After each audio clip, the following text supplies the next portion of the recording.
I love chocolate, and after a great meal, you want to finish it with dessert, right? I have the perfect digestive for you, a chocolate cherry martini.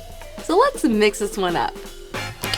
Let's start with 1 ounce of vodka, 1.5 ounces of cognac, 1 ounce of creme de cacao, and 3/4 of an ounce of maraschino liqueur, then 3 dashes of Angostura bitters.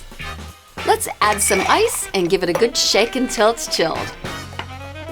We're gonna garnish with maraschino cherry and chocolate.